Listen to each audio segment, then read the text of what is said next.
ជីវិតគ្រូព្រមលះបង់វេលាលះបង់ដើម្បីគ្រប់គ្នាត្រឹមចង់ឃើញសឹងជោគជ័យហត់នឿយប៉ុណ្ណាគ្រូនេះណាមិនដែលហាស្ដីដឹងអំបសង្ឃមិនដែលរោជាគ្រូដើម្បីគ្រប់គ្នា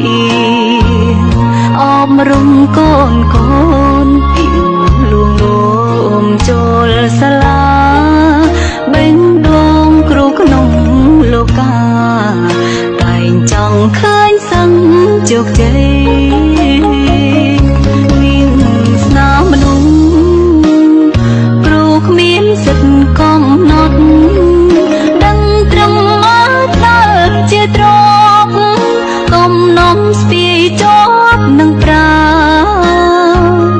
ចំនឹងវិញជាទ្រព្យចោលឆក់មិនបា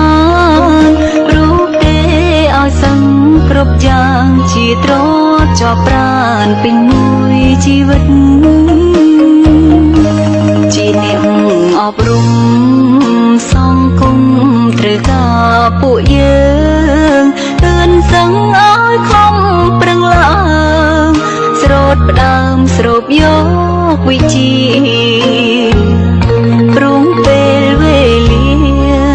មិនអាចរងចាំយើងឡើយជីវិតគ្រូនេះហើយព្រោះដើម្បីផ្ទេរចំណេញ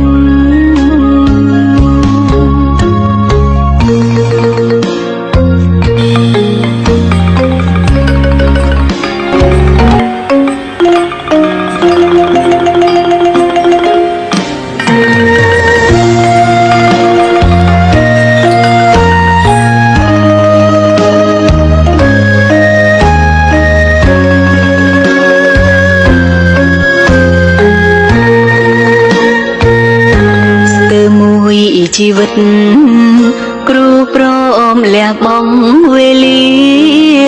លះបង់ដើម្បីគ្រប់គ្នាត្រឹមចង់ឃើញសឹង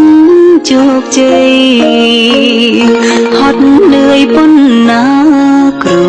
នេះណាមិនដែលហាស្ដីដឹងច្បាំងពីទូនាទីតាំងចិត្តផ្ទេចំនៅដឹងមិនដែលរំពឹងទៀមទាសដឹងគុណគ្រូអំបសង្ឃមិនដែលរោជាគ្រូដើម្បីគ្រប់គ្នាអប់រំកូនកូនពីលួងលោមចូលសាលាបេញដូងគ្រូក្នុងលោកាតែងចង់ឃើញសឹងជោគជ័យមានស្នាមមនុស្ស